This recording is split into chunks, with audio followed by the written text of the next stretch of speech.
وہ تو بہت ڈسٹربنگ ہے کہ اگر واقع ہی جو ہے وہ کوئی ایسی صورتحال عمران خان صاحب کے ساتھ جیل کے اندر ہو رہی ہے۔ تو بہرحال اس میں یہ ہے کہ جناب عمران خان صاحب کی ملاقاتوں کا جو معاملہ ہے اس سے متعلق جسٹس محمد علی مظہر صاحب جو ہے ان کی سربراہی میں یہ 3 رکنی بینچ ہے، جس 3 رکنی بینچ کے سامنے یہ جو اہم ترین درخواستیں ہیں وہ جناب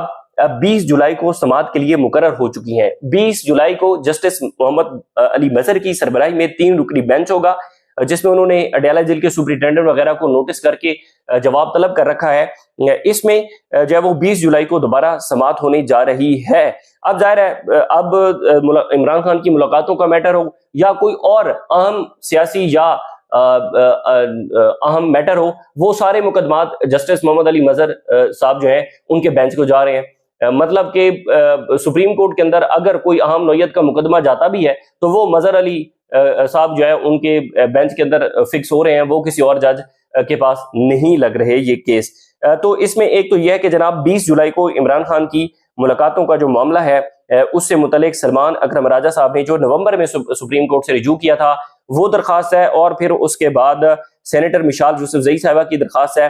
اس پر جو ہے وہ 3 رکنی بینچ 20 جولائی کو سماعت کرے گا، اور ظاہر ہے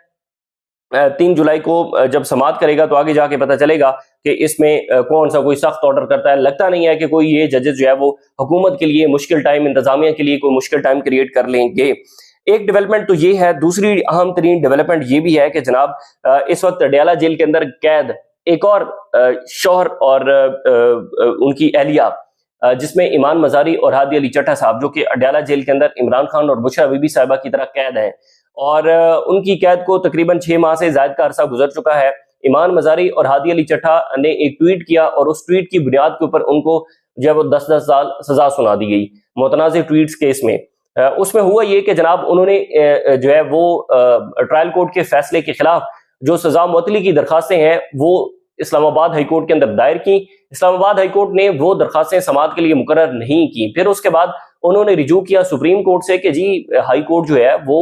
سزا معطلی کی درخواستیں نہیں سن رہی، ضمانت کی درخواستیں نہیں سن رہی۔ پھر 12 مئی کو سپریم کورٹ نے آرڈر کر دیا اور ڈائریکشن دے دی اسلام آباد ہائی کورٹ کو کہ اسلام آباد ہائی کورٹ جو ہے 2 ہفتوں کے اندر، 12 مئی کو یہ آرڈر ہوا تھا کہ 2 ہفتوں کے اندر اسلام آباد ہائی کورٹ اس میٹر کو سنے اور سن کر اس کو ڈیسائیڈ کر کے اس پر فیصلہ کرے۔ لیکن ہوا یہ کہ جناب سپریم کورٹ کے آرڈر کو جسٹس اعظم خان صاحب نے نہیں مانا۔ یہ نہیں کہ آپ اندازہ لگائیں کہ وہ ججز جو کہ حلف لیتے ہیں اس بات کا کہ وہ جو آئین پاکستان ہے اس کی پروٹیکشن کریں گے، رول آف لا کی وہ پروٹیکشن کریں گے، اب وہی ججز اپنی سپیریئر کورٹ کا آرڈر نہیں مان رہے، اپنی اعلیٰ عدلیہ کا آرڈر نہیں مان رہے، اعلیٰ عدلیہ کے ججز کا آرڈر نہیں مان رہے، تو پھر جو ججز بیٹھ کر ہائی کورٹ کے اندر آرڈر کرتے ہیں ان کے آرڈر کو پولیس والے کیسے مانیں گے، ان آرڈرز کو عام عوام کیسے مانے گی؟ تو بہرحال یہ ایک بڑا سوالیہ نشان ہے اور انتہائی تشویشناک صورتحال ہے کہ جو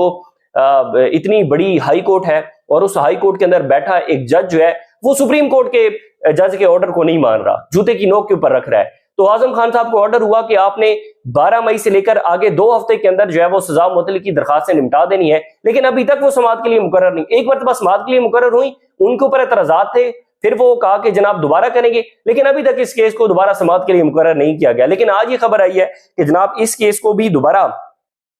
24 جولائی کو جو ہے وہ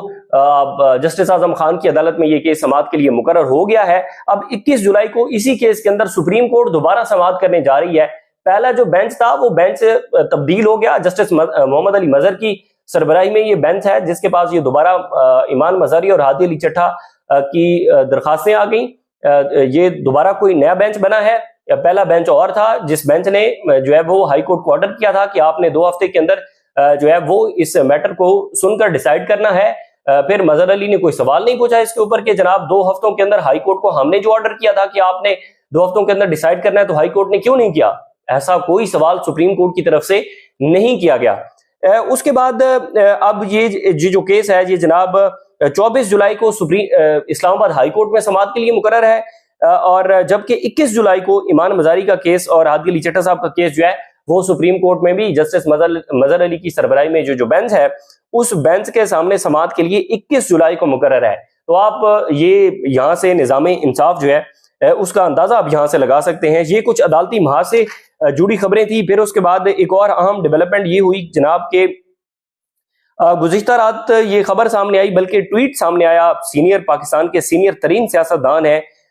جن کا ملتان سے تعلق ہے، جاوید ہاشمی صاحب، ان کا ایک ٹویٹ سامنے آیا کہ جناب اس وقت جو پنجاب پولیس ہے اس نے میرے گھر کا گھراؤ کر رکھا ہے، اور دن کو ہی پنجاب پولیس نے ان کے گھر کا گھراؤ کر لیا۔ گھراؤ کرنے کے بعد ایک بڑی تعداد کے اندر پولیس کے اہلکار جو ہے وہ رات گئے ان کے گھر کے اندر داخل ہوتے ہیں۔ جاوید ہاشمی صاحب کی جو بیٹی ہیں وہ ان پولیس والوں سے بار بار پوچھتی ہیں کہ آپ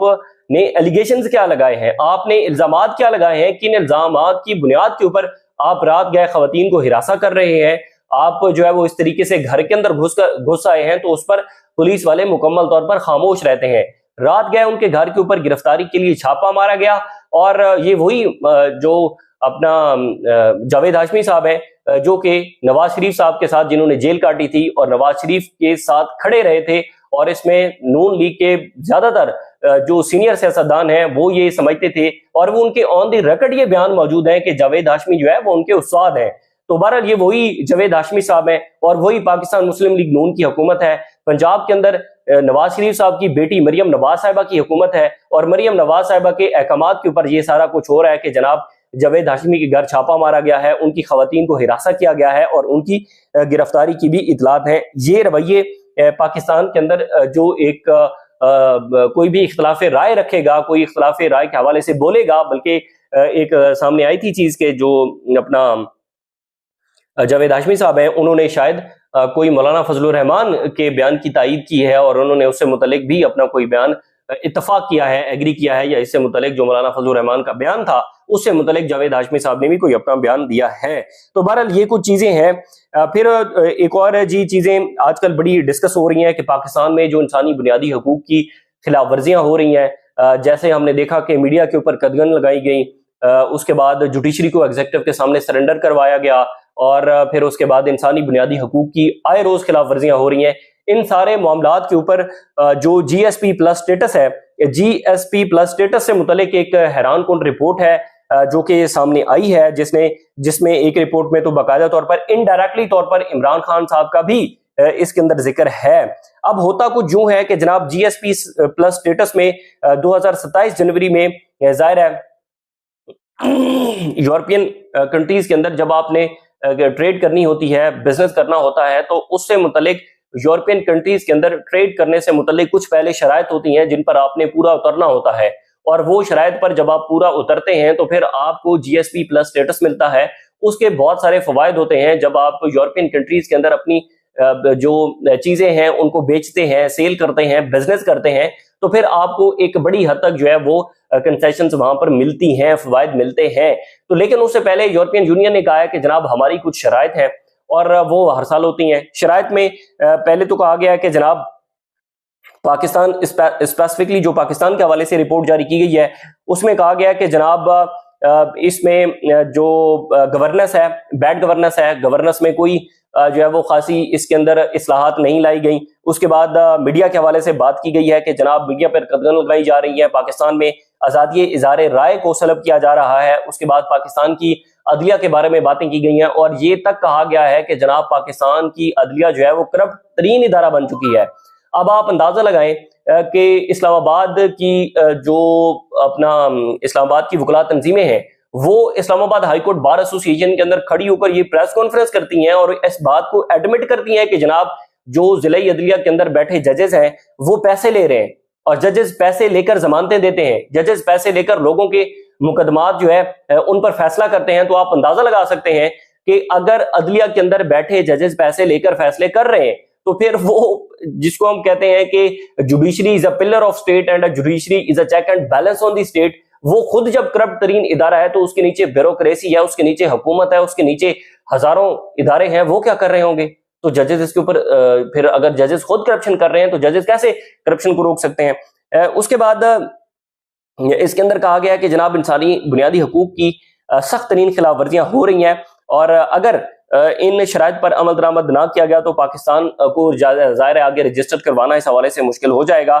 اس میں انڈائریکٹلی طور پر عمران خان صاحب کا بھی ذکر ہے کہ جناب سیاسی قیدی، ایک سابق وزیر اعظم کو سیاسی قیدی بنایا جا رہا ہے،